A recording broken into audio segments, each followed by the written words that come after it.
আমি যে কৃষ্ণ সেবা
যেই না শিষ্যদের চোখের জল নরোত্তমের পায়ের উপর পড়ল, সারাদিন নরোত্তমের ধ্যান ভাঙছে চিতার আসনে।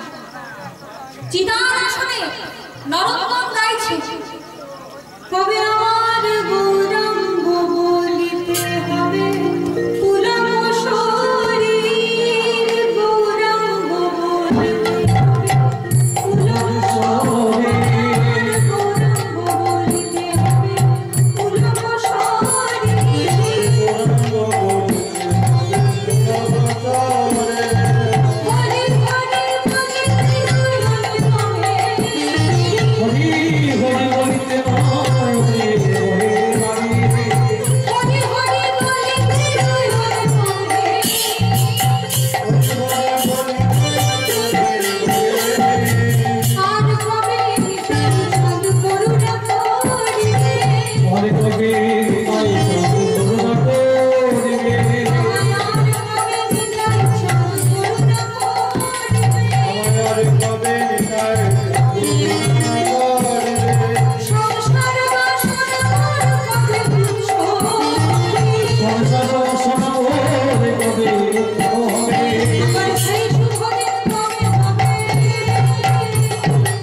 তিনি কথা বন্ধ হয়ে গিয়ে মারা গেছেন।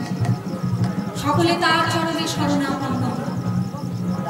নরোত্তম দাস ঠাকুর মহাশয় বললেন, শোনো ভক্তগণ, এই দেহ তো চিরদিনের নয়, জন্মরক্ষণ হয়েছে মৃত্যু হবে।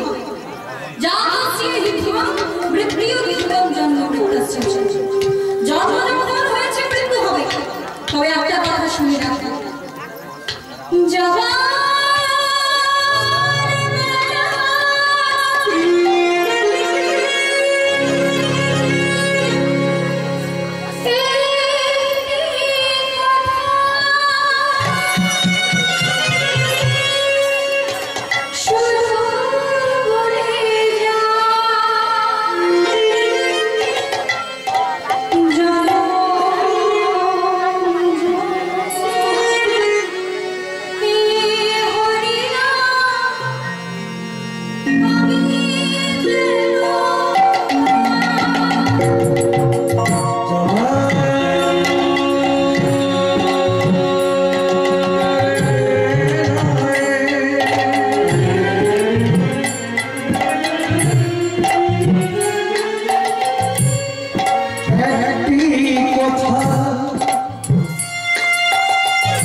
দেহটা তোমরা যেন কেউ আগুনে পুড়িয়ে দিও। কি করবো গুরুদেব? আমার দেহ থেকে যখন প্রাণবায়ু বেরিয়ে যাবে, আমার এই দেহটাকে পদ্মা নদীর জলে ভাসিয়ে যে মায়ের কাছে আমি মহাপ্রভুর প্রেম পেয়েছি, সেই মায়ের কাছে আমি স্থান নেব। গঙ্গার জলে ভাসিয়ে দেবে আমার এই দেহ, সেখান থেকে পদ্মা নদীতে আমার এই দেহ ভেসে যাবে। নরোত্তম তার দেহটা যখন গঙ্গার জলে ভাসিয়ে দেওয়া হয়েছে, গঙ্গার জলে যখন ভাসিয়ে দেওয়া হলো, কি দেখা গেল জানি? সেই দেহটা কিন্তু পচে গলে যায়নি, দুধ হয়ে বিলীন হয়ে গেছে। কেন দুধ হবে না? স্বয়ং মহাপ্রভু যাদের গোলের মধ্যে বসে দুধ পান করিয়েছেন, সেই দেহটা তো দিব্যদেহ হয়ে আছে। আমাদের এই সাধারণ দেহের সঙ্গে সেই দেহটাকে তুলনা করলে চলবে না। যখন নরোত্তমের দেহটা গঙ্গার জলে ভাসিয়ে দেওয়া হলো, তখন এখনো সেই ঘাটটি আছে, সেই ঘাটটি জায়গাটি এখন আছে, গাম্ভীরা ঘাট। ভাসিয়ে দেওয়া যখন হলো, নরোত্তমের দেহ দুধ হয়ে বিলীন হয়ে গেছে। সকলে বলুন কীর্তন আচার্য বৈষ্ণব আচার্য নরোত্তম দাস বিষয় ছাড়ি হবে শুদ্ধ হবে, বিষয় ছাড়ি হবে আমার শুদ্ধ হবে।